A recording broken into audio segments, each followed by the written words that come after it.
زلفی بخاری کے حوالے سے کہا جا رہا ہے کہ وہ باہر جا کے انہوں نے اسرائیل کے حکام سے اہم ملاقات کی ہے.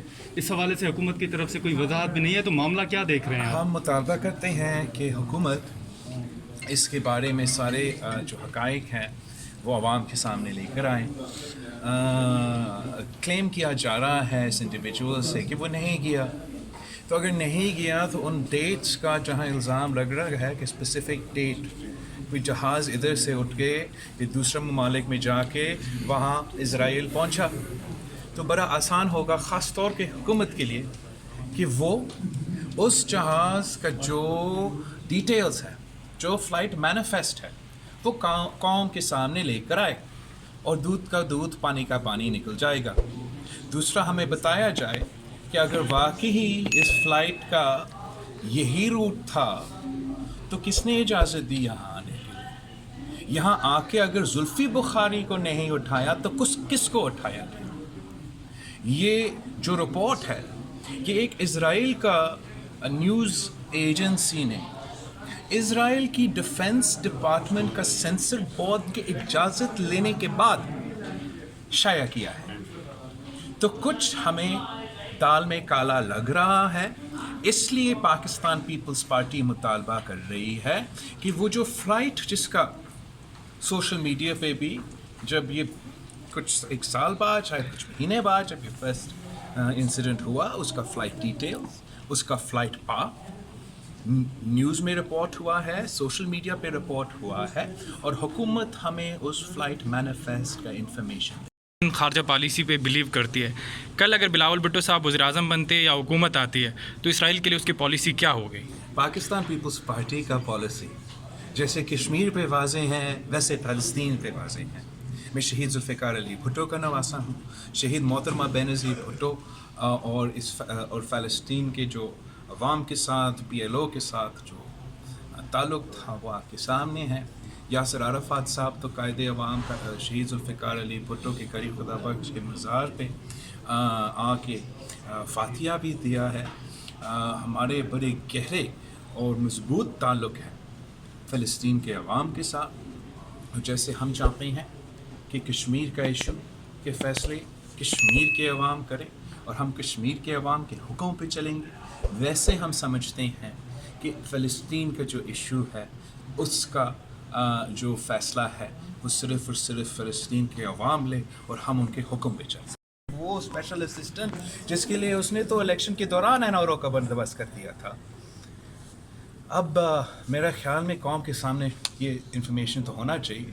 ہمارا کوئی اعتراض نہیں ہے, حکومت کا جو بھی پالیسی ہے وہ ایٹ لیسٹ ہمارے سامنے تو بتائے, وہ قوم کے سامنے لے کر آئے. یہ جو رات کے اندھیرے میں کرتے ہیں اس پہ ہمارے وی ہیو سیریس. نالے کے متاثرین مظاہرے کرے ملک ریاض کے خلاف. کل سنگار نورانی کو گرفتار کیا گیا اور الزام یہ لگایا جا رہا ہے کہ ملک ریاض اور بحریہ ٹاؤن کی آپ پشپناہی کر رہے ہیں. پلیز تھوڑا سا ریسرچ کرے, آپ بھی جرنلسٹ ہو. گجر نالہ الگ ایشو ہے, بحریہ ٹاؤن الگ ایشو ہے. جہاں تک گجر نالے کے حوالے سے ایشو ہے اس پہ میں نے مسلسل ایک واضح موقف رکھا ہے اور اپنے صوبے میں میڈیا کے سامنے, پارلیمان کے سامنے پیش کرتا ہوں, آج آپ کے سامنے پیش کرتا ہوں. ہم بالکل پاکستان پیپلز پارٹی روٹی کپڑا مکان دلوانے والے جماعت ہیں. ہم مکان چھیننا تو جانتے ہی نہیں ہیں. اب اتنا ایک ہیومینیٹیرین کرائسس میرا صوبہ میں پیدا ہو رہا ہے. ایک گجر نالہ اور اورنگی ٹاؤن کے ساتھ جو کیا جا رہا ہے, عدالتی فیصلوں پر احترام کرتے ہیں, ہم احترام کرتے ہیں سپریم کورٹ کے, ہم رسپیکٹ کرتے ہیں ان کے آرڈر کے آرڈر کے مطابق. جو کراچی کے KMC ہوتا ہے, جو وفاقی حکومت ہے, ان کے لیے آرڈرز دیے گئے ہیں ان گجر نالے کے اور اورنگی ٹاؤن کے. گجر نالے کے جو نالے پہ آبادی ہے اور اس کو فیسیلیٹیٹ کرنے کے بھی انسٹرکشنز دیے گئے ہیں حکومت سندھ کو. اور میں ان متاثرین نے اپیل بھی کی اور افسوس کے ساتھ ان کا اپیل ریجیکٹ بھی ہوا ہے. اب ہم یہ ایک ہیومینیٹیرین ڈیزاسٹر اس لیے ہیں کہ آپ سب کے لیے تو گجر نالہ پتہ نہیں آپ کو پتہ ہے یا نہیں, اس کا افیکٹ 96,000 پیپل پہ ہوگا. جس میں 21,000 بچے ہیں. 100,000 پیپل کو ایک پینڈیمک کے دوران زبردستی بے گھر کر رہے ہو. آپ ان کو ان کے ان ایکسچینج آپ نہ ریسیٹل کر رہے ہو, نہ نیا گھر دے رہے ہو, اور ایک معمولی سا کمپنسیشن دیا جا رہا ہے. اب یونائٹڈ نیشنز کا جو ہیومن رائٹس آرگنائزیشن ہے, انہوں نے بھی اس کا نوٹس لیا, انہوں نے بھی اس انسیڈنٹ کا نوٹس لیا اور علام اظہار کیا ہے کہ یہ سنگین خلاف ورزی ہے ہیومن رائٹس کی.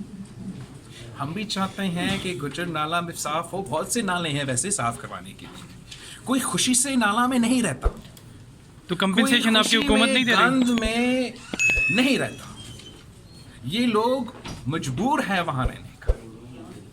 ہم نے اگر ان کو ہٹانا ہے تو بالکل یہ کام ہو سکتا ہے صحیح ٹائم فریم میں, جہاں ہم انشور کر سکتے کہ پہلے ہم ان کے لیے ایک نیا گھر تو بنائیں, پھر ہم ان کو شفٹ کیا جائے.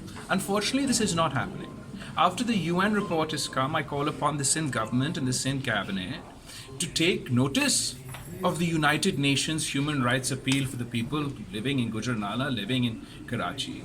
اور اس کو کیبنٹ کو بھی ڈسکس کرنا چاہیے, پارلیمان کو بھی ڈسکس کرنا چاہیے, اور پھر ہمیں اس کو سپریم کورٹ کے پاس لینا چاہیے کہ آپ اپنے فیصلے پھر ایک بار پھر نظر ثانی کریں. ہم بالکل عدالت کا احترام کرتے ہیں اور کوئی کنٹمپٹ نہیں کرنا چاہتے ہیں, لیکن ہم اپیل کرتے ہیں کہ کراچی کے غریب عوام کو آپ ہمیں زبردستی بے گھر نہ کروایا جائے. یہ ایک ہیومینیٹیرین ڈیزاسٹر 100,000 افیکٹیز کے ہوں گے. یہ وہ لوگ ہیں جو رہ رہے تھے, جن کے پاس الیکٹریسٹی گیس کے کنیکشنز ہیں, جو رینٹ دے رہے, جن کا they shouldn't have to justify کہ ان کا انسانی حقوق, آئینی حقوق, چھت کا ان سے اس طریقے سے نہ چھینا چاہیے. وہ آپ لوگوں کے سارے سیاستدانوں کو دوست سمجھے جاتے ہیں, ان کے خلاف بڑی باہر مظاہرے بھی ہو رہے ہیں, بڑے بلڈر ہیں. اس حوالے نام ذرا لے لیں. علی ون ہے جہاز کا نام. ملک ریاض کے بیٹے. تو پھر وہ جو بھی فلائٹ ہو, جس کا بھی ہو, خود بھی پوچھیں اس سے, لیکن جس کا بھی فلائٹ ہو, اگر آپ پرائیویٹ فلائٹ بھی لے رہے ہو یا آپ کمرشل جہاز پہ چاہ رہے ہو, اس کا مینیفیسٹ ہوتا ہے. میرے پاس ویسے جو انفارمیشن ہے وہ اس جہاز کے حوالے سے نہیں تھا. وہ جو آپ ذکر کر رہے ہو وہ دوسرا ملاقات ہے.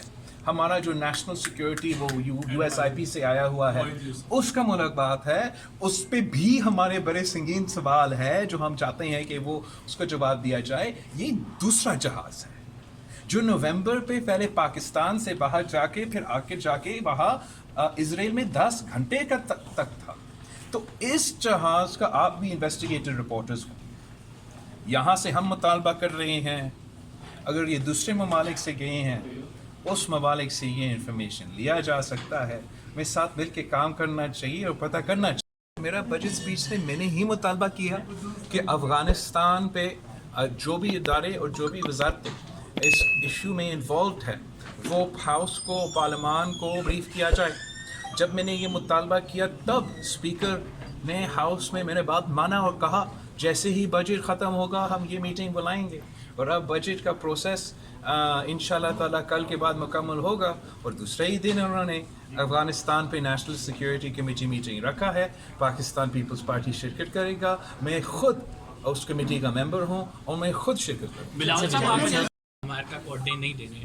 دیکھو خان صاحب کا جو بھی اسٹیٹمنٹ ہے ہم ان کو اتنا سیریسنس کے ساتھ اس لیے نہیں لیتے کہ ہر اسٹیٹمنٹ اور ہر پوزیشن جو خان صاحب نے لیا ہے جب سے وہ سیاست میں آیا ہے آج تک, اس نے تو اور ہر پوزیشن سے ہر موقف پہ یو ٹرن بھی لیا ہے.